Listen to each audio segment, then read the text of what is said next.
শেখ হাসিনা এবারে তিনি লাইভ ভাষণ দেবেন এবং প্রশ্ন, মানে আপাতত আমি যা শুনেছি সেটা হচ্ছে যে প্রথমে তার পুত্র সজীব ওয়াজেদ জয় বলবেন, তারপরে শেখ হাসিনা বলবেন, তারপরে হতে পারে যে উপস্থিত সাংবাদিক গণমাধ্যমের কয়েকটা প্রশ্নেরও তিনি উত্তর দিতে পারেন। এই হ্যাঁ, পর্যন্ত এমনটা হয়ে আয়োজকরা বলেছেন। এমনটা আয়োজকরা বলেছেন। ফলে এখন সেই প্রশ্ন উত্তরের সময় স্বাভাবিক প্রশ্ন আপনি যেটা আজ করছেন সেই প্রশ্নটা সাংবাদিকরা কাল করবেন। ফলে তখন তিনি কি উত্তর দেন সেটার জন্য আমাদের একটু অপেক্ষা করে থাকতে হবে কাল সন্ধ্যাবেলা পর্যন্ত। ফরেন করেসপন্ডেন্ট ক্লাবের যেটা ইউটিউব, যেটা ফেসবুক জি। বা তাদের যে ওয়েবসাইট, সেটাকে তো আপনার বন্ধ করার কোনো ক্ষমতা নেই। সারা বিশ্ব জুড়ে প্রথম দিন যখন শেখ হাসিনা অডিও ভাষণ দিয়েছিলেন, সেদিন 12 কোটি মানুষ শুনেছিল সেই ভাষণ। 12 কোটি, এটা জি। রেকর্ডে। আগামীকাল আমার ধারণা সেই সংখ্যাটা আরো ছাড়িয়ে যেতে পারে। এখন ফলে আমি বলছি সর্বশেষ পরিস্থিতি যেটা, সেই পরিস্থিতি হচ্ছে যে কালকের অনুষ্ঠানটা যেরকম হওয়ার কথা ছিল সেরকমই আছে। হ্যাঁ, ভারত সরকারের পক্ষ থেকে এই বিষয়ে কোনো বাধা দেওয়া হয় এবং এই কারণেই নয় যে শেখ হাসিনাকে পছন্দ করেন, এই কারণেই বাধা দেননি। এটা ভারতের মনে করেন যে তাদের সাংবাদিক স্বাধীনতার রক্ষার জন্য এটা বাধা দিলে ভারতের হিতে বিপরীত হতে পারে। গোটা আন্তর্জাতিক দুনিয়াতে প্রচার হবে যে ভারত সাংবাদিকদের কণ্ঠ রোধ করছে। আজকে যেটা বাংলাদেশ সম্পর্কে সকলেই জানেন যে ওখানে সাংবাদিক স্বাধীনতা বলে কিছু নেই। বলুন তৌফিক তো স্যার। এই জায়গাটিতে আপনি মাঝখানে যে বললেন যে এটা বাংলাদেশ সরকারের যারা এটি করছে বাধা দিতে চায় বা ভারত সরকারকে অনুরোধ করেছে, এটা হয়তো তারা কোনো ভয় থেকে। তো বাংলাদেশ সরকারের কি ভয়? শেখ হাসিনা তো দেশেও নেই, তারা তো আবার দুদিন পর পরই বলছেন। আজকেও উপদেষ্টা একজন, তাদের তথ্য উপদেষ্টা বললেন যে তাকে তো শেখ হাসিনাকে ধরে বেঁধে নিয়ে যেতে চায় দেশে। তাইলে যেই মানুষকে তারা ধরে বেঁধে নিয়ে যেতে চায় তার কথায় তিনি একটু কথা বলবেন মিডিয়ার সঙ্গে, এতে এত ভয় কেন? এই ভয়টা কিসের? আপনার কি মনে হয় কেন ভয় এই সরকারের? ভয় হচ্ছে এই কারণে যে আগামীকালের অনুষ্ঠানটা রয়েছে যে শেখ হাসিনার গৃহে প্রত্যাবর্তন। ইংরেজিতে বলা হয়েছে home coming of Sheikh Hasina. এখন হোম কামিং এর অর্থ হচ্ছে যে এটা ঘটনা যে বা যত যাই তাই করুন, কেউ তো একজন বলেছিলেন না, কোন একজন উপদেষ্টা, যে আওয়ামী লীগ ইররেলিভেন্ট, বাংলাদেশে আর কোনো তার অস্তিত্ব বলে কিছু নেই। তো অস্তিত্ব নেই, ইররেলিভেন্ট, তাকে নিয়ে এত ভয় পাচ্ছেন কেন? সেটাই তো প্রশ্ন। প্রশ্নটা সঠিক প্রশ্ন। আবার আমার মতে ভয়ের কারণ হচ্ছে যে তারা জানেন আওয়ামী লীগ যদি কোনো কারণে একবার মাটি ফিরতে পারে, তাদের মাটি কামড়ে ধরতে পারে, তাহলে শেখ হাসিনা বা আওয়ামী লীগ কিংবা আওয়ামী লীগের নেতৃত্ব তারা কিন্তু যে কোনো মুহূর্তে এই ধরনের, প্রথমত সব থেকে আগে বড় যেটা যদি বলেন রাজনৈতিক ক্যাজুয়ালিটি, সেটা হবে জামায়াতে ইসলামী। তাদের আবার গর্তে ঢুকে যেতে হবে। এখন জামায়াত ইসলামীর একটা প্রভাব আছে এই সরকারের ওপরে, মুখে যতই বিরোধিতা করুক। ফলে তাদেরও আশঙ্কা যে শেখ হাসিনা থাকাকালীন তারা কিছু করে উঠতে পারেননি, তখন বাইরে থেকে কনস্পিরেসি করে একটা বিপ্লবের নাম করে সব করানো হয়েছিল, সেটা ঠিক আজকে তো সবাই জেনে গেছেন সারা পৃথিবী জুড়ে। এবং পশ্চিমা গণমাধ্যমও এখন বুঝতে পারছেন যে গোটাটা একটা ষড়যন্ত্র ছিল। শেখ হাসিনা সরকারের বিরুদ্ধে কোনো অভিযোগ ছিল না তা আমি বলছি না, অভিযোগ ছিল, অন্যায় ছিল, বঞ্চনা ছিল, শুধু সে ছিলই। কিন্তু সেটাকে ব্যবহার করে যারা ব্যবহার করলেন, সেই শক্তিটা তো মুক্তিযুদ্ধ বিরোধী শক্তি। ফলে মুক্তিযুদ্ধ বিরোধী আদর্শে তারা ভয় পান। সেই আদর্শটা হলো একটা ইনক্লুসিভ বাংলাদেশ, স্টেবল বাংলাদেশ, প্রগতিশীল বাংলাদেশ, যেটা বিশ্বের অনেকের কাছেই বাঙালি হিসেবে বাঙালি অহংকার করত যে এই অল্প সময়ের মধ্যে যেভাবে বাংলাদেশের অর্থনীতি ঘুরে দাঁড়িয়েছিল। আর আজকে কি বাংলাদেশের অর্থনীতি, এটা তো আমার কোনো ভাষণ দেওয়ার প্রয়োজন নেই, এটা তো বাংলাদেশের মানুষ হাড়ে হাড়ে বুঝছে, তাই না? জি। আর বলুন। এই জায়গাটিতে আমি একটু, যেহেতু আপনাকে পেয়েছি, আরেকটু আপনার কাছ থেকে একটু জানতেই চাই যে এই আপনাদের অর্থাৎ ভারতীয় যে রাষ্ট্রদূত বাংলাদেশে আছেন, হাই কমিশনার ত্রিবেদী, তিনি এবং ভারতের মার্কিন রাষ্ট্রদূত বাংলাদেশে যখন বৈঠক করলেন, আবার ত্রিবেদী দিল্লি ফিরে এখানকার আপনাদের সরকারের সঙ্গে বৈঠক করলেন, শেখ হাসিনার সঙ্গে সাক্ষাৎ করলেন, এর পরেই বাংলাদেশের বিএনপি সরকার যেন আরো একটু বেশি তারা ভীত সন্ত্রস্ত হয়ে পড়েছে মনে হয়। এই যে এই ত্রিবেদীর যে দৌড়ঝাঁপ ঢাকা, দিল্লি এবং এই মার্কিন রাষ্ট্রদূতের ট্রাম্পের বিশেষ দূতের দৌড়ঝাঁপ, এইটার পরে কি শেখ হাসিনার বাংলাদেশে ফেরা নিয়ে নতুন কোনো মাত্রা কিছু যোগ হয়েছে কিনা? আপনার কাছে ভিতরের সর্বশেষ কিছু আছে কিনা? ভেতরের বলতে যেটা আছে সেটা হচ্ছে যে, প্রথমত এটা একটা অনেকটা অনুমান ভিত্তিক। প্রথমত, কারণ প্রথম কথা হচ্ছে দীনেশ ত্রিবেদী সার্জেই গোরের সঙ্গে বৈঠক করেছেন, এটা সত্য। দীনেশ ত্রিবেদী আওয়ামী লীগের এক নেতার সঙ্গে বৈঠক করেছেন, এটাও সত্য। এই দীনেশ ত্রিবেদী, সরি আমি বলছি সার্জেই গোর ঢাকাতে বৈঠক করেছেন, সেটাও সত্য, সেটাও কনফার্ম। এবং দীনেশ ত্রিবেদীর সঙ্গেও তিনি কথা বলেছেন সার্জেই গোর। ভারতে থেকে যখন দীনেশ ত্রিবেদী ঢাকায় আসেন, তার আগেও দীনেশ ত্রিবেদী সার্জেই গোরের সঙ্গে বৈঠক করেছিলেন। ফলে ভারত যুক্তরাষ্ট্রের একটা কোথাও একটা কোনো অভিন্নতা চোখে পড়ছে, এক। তবে যেটা রটেছে বাংলাদেশে সেটা সঠিক নয়। সেটা হচ্ছে যে দীনেশ ত্রিবেদী সেদিন তিনি দিল্লি আসেন, সম্পূর্ণ আচ্ছা। ব্যক্তিগত কাজে তিনি কলকাতায় গিয়েছিলেন। এবং আমি এটা অন্য জায়গায় বলেছি যে বা যারা বলছেন, আমারও প্রথমে সন্দেহ ছিল যে তিনি বোধহয় দিল্লি আসবেন।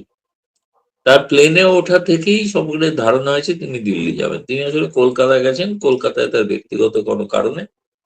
আবার তিনি দেখেছেন তো, তিনি ফিরে এসেছিলেন, ঢাকাতে ফিরে এসেছেন, ফিরে এসে আবার গতকাল হুমায়ুন কবিরের সাথে বৈঠকও করেছেন না, উপদেষ্টা তার সঙ্গে। তিনি তাকে কখন এইসব বলেছিলেন শেখ হাসিনা যেন কোনো ভাষণ নেই।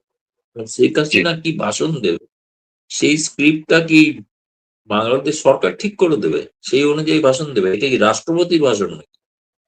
শেখ হাসিনা কি রাষ্ট্রপতি নাকি?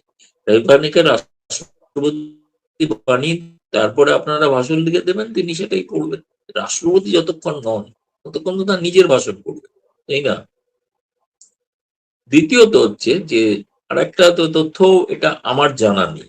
এটা হচ্ছে দীনেশ ত্রিবেদীর সঙ্গে শেখ হাসিনার বৈঠক হয়েছে, দেখা হয়েছে, এটা আমার জানা নেই। ফলে এটা আমি কোনো নিশ্চিত করতে পারবো না। আমি অসত্য কথা বলে তো কোনো লাভ নেই, কারণ জোর করে আমি এরকম কোনো কথা বলছি না। আমি জানি না, সেটা যেটা জানি না সেটা সঠিক। কেউ একজন আপনাদের কোন সাবেক আওয়ামী লীগ, তিনি সাবেকই আওয়ামী লীগ নেতা হবেন, তিনি নাম মনে পড়ছে না এখন, তিনি বিদেশেই থাকেন। তিনি আবার আমার নাম করে আবার অনেক কিছু বলে দিয়েছে, যে আমি নাকি কি অনেক রকম রটাই, অনেক অসত্য কথা নাকি রটাই, এসব আর কি বলেছে। তিনি এক দাবি ও, করেন তিনি আওয়ামী লীগের লোক, কিন্তু শেখ হাসিনা জানেন না যে তিনি আওয়ামী লীগের লোক কিনা, তিনি কাদের লোক। তিনি আবার এটাও চ্যালেঞ্জ করেছেন যে ওই গৌতম লাহিড়ী যে বলেছে ওখানে লক্ষ লক্ষ কোটি কোটি লোক যাবে, আওয়ামী লীগের এখন সে ক্ষমতা নেই। ওনার সঙ্গে তৃণমূল স্তরের আওয়ামী লীগের কোনো সম্পর্ক নেই। উনি জানেন না, আমি প্রতিদিনে অন্তত শয়ে শয়ে টেলিফোন পাই, তারা অধীর আগ্রহে অপেক্ষা করছেন, খালি বলছেন ডেট আর সময়টা দিন। সেদিন ওই ভদ্রলোক যেন দেখেন কত লোক হাজির হয়েছে, তাকেও আমন্ত্রণ জানানো থাকবে। আমি দরকার হলে শেখ হাসিনাকে বলবো যে ওনাকেও বলুন সেদিন আসতে দেখতে, তাহলে ওর চোখের ভুলটা তারা কাটবে আর কি। যাই হোক, সেটা জি। আমি অবান্তর, করে তাকে গুরুত্ব দিতে চাই না খুব একটা কিছু।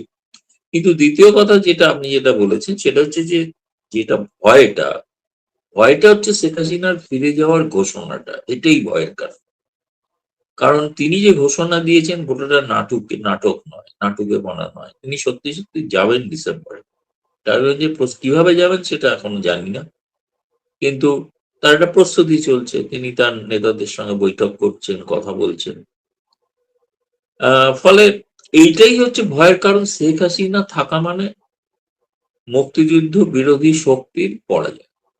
তো তিনি ডিসেম্বর বেছে নিয়েছেন, যে ডিসেম্বরে মুক্তিযুদ্ধ বিরোধী শক্তির পরাজয় ঘটেছিল, সেইটাই জি। বিজয়ের মাস। আমি একটু শেষ করব এটা এইটুকু দিয়ে যে আগামীকালকে শেখ হাসিনা যে বক্তব্য দিবেন, যদিও আয়োজকরা বলছেন ভোট অফ থ্যাঙ্কস দিবেন, তো কিন্তু আবার অনেকের মধ্যে একটা কৌতূহল যে তিনি ফেরার বিষয়ে নতুন কোনো বার্তা নেতা কর্মীদের জন্য বা বিশ্ববাসীর কাছে বা মিডিয়ার কাছে তিনি বা তুলে ধরবেন কিনা, আপনার কি কোনো একটু ধারণা হয় বা কিছু ধারণা করতে পারছেন তিনি কি আসলেই নতুন কিছু বা তথ্য খোলসা করতে পারেন কিনা, জানান দিতে পারেন কিনা ফেরার ব্যাপারে?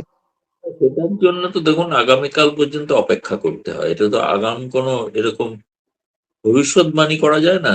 তিনি যেটা প্রথমে যেটা পরিচালক যারা অর্গানাইজেশন করছে তারা তো চেয়েছেন যে আমি সরাসরি যদি আপনার কাছ থেকে জানতে চাই, আলাদা করে ভূমিকা না দিয়ে প্রশ্ন আকারেই, যে আমরা দেখলাম এর আগে 2024-এ 5ই আগস্টের পর থেকে শেখ হাসিনা যখনই ভারতে বসে কোনো কথা বলছেন, বাংলাদেশের সরকার মানে অন্তর্বর্তীকালীন সরকারের সেই ইউনূস সরকার তারা থেকে শুরু করে এখনকার তারেক সরকার পর্যন্ত বহুবার তারা ভারত সরকারকে অনুরোধ জানিয়েছিল, আবদার জানিয়েছিল যাতে শেখ হাসিনা মুখ বন্ধ রাখেন, ভারতে বসে কোনো রাজনৈতিক কথা না বলেন। কিন্তু কোনোবারই ভারত সরকার সেই আবেদন বা আবদারে কর্ণপাত করেনি। সর্বশেষ আগামীকাল যখন আপনাদের দিল্লিতে একটি প্রেস কনফারেন্সে শেখ হাসিনা বক্তব্য দেওয়ার কথা রয়েছে, এটি জানাজানি হওয়ার পরই বাংলাদেশ সরকার আবার আনুষ্ঠানিকভাবে আবেদন জানিয়েছে, আবদার করেছে যাতে শেখ হাসিনার মুখ এবার বন্ধ রাখা হয়। কিন্তু যতটা জানতে পেরেছি ভারত সরকার একইভাবে রীতিমতো তা প্রত্যাখ্যান করেছে, বলেছেন যতটুকু জানা গেছে যে এটি শেখ হাসিনার ব্যাপার। পুরো বিষয়টি কি হচ্ছে আপনি যদি একটু পর্যবেক্ষণ তুলে ধরেন এবং বিশ্লেষণ। ধন্যবাদ। প্রথম কথা হচ্ছে ভারত ফ্যাসিবাদী রাষ্ট্র নয়। যারা গণতন্ত্রের নামে ফ্যাসিবাদ চালান তারা বিরোধী পক্ষের মুখ বন্ধ করে দিতে চান এবং সাংবাদিকদেরও মুখ বন্ধ করে দিতে চান। ফলে তারা বাংলাদেশের যে পরিস্থিতি, আজকে তো তথ্য মন্ত্রণালয় একটা সরকারি আদেশ জারি করেছে যে শেখ হাসিনার বক্তব্য প্রকাশ করা যাবে না, এবং কেউ কেউ প্রকাশ করতেন, সেটা যেন না হয় তাহলে তারা উপযুক্ত ব্যবস্থা নেবেন। আমার ফ্যাসিবাদ সম্পর্কে যতটা ধারণা আছে, আমার অনেক বয়স হয়েছে এবং পড়াশোনাও করেছি, আমার মনে হচ্ছে এটাই এক ধরনের ফ্যাসিবাদ, বা কেউ কেউ বলতে পারেন আধা ফ্যাসিবাদ। এবং দ্বিতীয়ত হচ্ছে বিরোধী পক্ষ যখন কথা বলবে সেই কণ্ঠরোধ করাটা ফ্যাসিবাদী রাষ্ট্রেরই দক্ষ, ভারতের কোনোটাই নয়। ভারতে গণতান্ত্রিক ব্যবস্থা আছে, সাংবাদিকদের স্বাধীনতা আছে, সাংবাদিক মানদণ্ড নিয়ে অনেক প্রশ্ন উঠতে পারে, সেটা অন্য বিষয়। কিন্তু আজকেই ধরুন পররাষ্ট্র মন্ত্রণালয়ের একটা সাপ্তাহিক ব্রিফিং ছিল, সেই ব্রিফিং এ ভারতীয় সাংবাদিকরাই বাংলাদেশের হয়েই প্রশ্ন করেছে যে তারা এরকম চাইছেন, এ ব্যাপারে আপনার মত কি, আপনাদের মত কি। তার উত্তরে তারা বলেছেন শেখ হাসিনা যে প্রোগ্রাম গতকালের আগামীকাল যেটা করতে চলেছেন সেটা একটা বেসরকারি সাংবাদিক সংস্থার উদ্যোগে, এর পেছনে সরকারের কোনো ভূমিকা নেই। আর দ্বিতীয়ত হচ্ছে যে হ্যাঁ, এটাও তার সঙ্গে যুক্ত করেছেন, তাতে শেখ হাসিনা অনেক কিছু বলতে পারেন, কিন্তু সেই সব মতের সঙ্গে ভারত সরকার সহমত হবেন না। কিন্তু ভারতীয় যেটা হচ্ছে ফরেন করেসপন্ডেন্ট ক্লাব, মানে ভারতীয় সাংবাদিক নয়, যারা বিদেশের গণমাধ্যমে কাজ করেন, তাদের এটা হচ্ছে সাংবাদিকদের প্রতিষ্ঠান, foreign correspondent club of south Asia. তো তাদেরকে কি করে সরকার বারণ করবেন যে আপনারা এই প্রোগ্রাম করতে পারবেন না? এটা তো বাংলাদেশও নয়, ফ্যাসিস্ট রাষ্ট্র নয়, তাই না? তো ফলে তাদের বক্তব্য হচ্ছে সাংবাদিকদের মুখ আমরা বন্ধ করবো কি করে। এটা ঘটনাটা হচ্ছে সাংবাদিক এবং শেখ হাসিনা এখানে রয়েছেন, তিনি আমাদের অতিথি, তার প্রাণ সংশয় ছিল বলে তিনি এখানে আছেন। ফলে তিনি তো এখানে বন্দিও নন, তিনি তো কারাগারে বন্দী নন। এই যে বারে বার বাংলাদেশ থেকে প্রশ্ন করা হয় যে তিনি গৃহবন্দী, এরকম একজন গৃহবন্দী তিনি সাংবাদিকদের সঙ্গে দেখা করেন, সাংবাদিকদের সঙ্গে কথা বলেন, সাংবাদিকদের প্রশ্নের উত্তর দেন, লাগাতার ইন্টারভিউ দিচ্ছেন, কেমন ধরনের গৃহবন্দী? দয়া করে এরকম গৃহবন্দী যদি বাংলাদেশে শেখ হাসিনাকে করেন তাহলে মহা আনন্দে তিনি যাবেন, মহা আনন্দে যাবেন, এ বিষয়ে কোনো সন্দেহ নেই। আসলে এগুলো বলার কারণটাই হচ্ছে তারা ভয় পান। শেখ হাসিনা তার নেতৃত্ব এবং বঙ্গবন্ধুর যে আদর্শ সেটাতে ভয় পান, কারণ তারা জানেন ওইটা বাংলাদেশের অধিকাংশ মানুষ ওই আদর্শে অনুপ্রাণিত হতে পারে যখন তখন। সাময়িকভাবে তাদের কণ্ঠরোধ করা যেতে পারে। বঙ্গবন্ধু হত্যার পর ৭৫ থেকে তো ৯১ সাল, আমি ধরছি খালেদা জিয়াও ফিরে এসছেন ক্ষমতায়, সেই সালটাকেও ধরছি। ৭৫ থেকে ৯১ পর্যন্ত মুখ বন্ধ করে রাখা ছিল তো। তাদের কি বাংলাদেশে গণতন্ত্র আসেনি? এসছে, সেই গণতন্ত্রের ত্রুটি বিচ্যুতি অনেক আছে, সেটা ভিন্ন প্রসঙ্গ। কিন্তু তাতে তো তারা আগের সরকার যারা মুখ বন্ধ করতে পেরেছিল এবং কারাবন্দী করারও হুমকি দিয়েছিল, কারাবন্দী করেও ছিল, তাতে কি তারা কি চিরস্থায়ী হয়ে থাকতে পেরেছে? নাকি গণতান্ত্রিক ব্যবস্থায় ফিরে এসছে, নাকি শেখ হাসিনাই ১৫-১৬ বছর তিনি শাসন ক্ষমতা চালাতে পারলেন? ফলে এইটা যারা করেন তারা বুঝতে পারছেন না যে তাদের কিন্তু দিন ঘনিয়ে আসছে, এবং সেটা তারা যখন বুঝতে পারেন না যে দিন ঘনিয়ে আসছে, তখন এই ধরনের ভুল ভ্রান্তি নানা কিছু করে। ভুল ভ্রান্তি হচ্ছে, ভাবলেন যে ভয় দেখিয়ে, কিসের ভয় দেখাবেন? আজকে সামাজিক মাধ্যমে সব খোলা আছে, কাল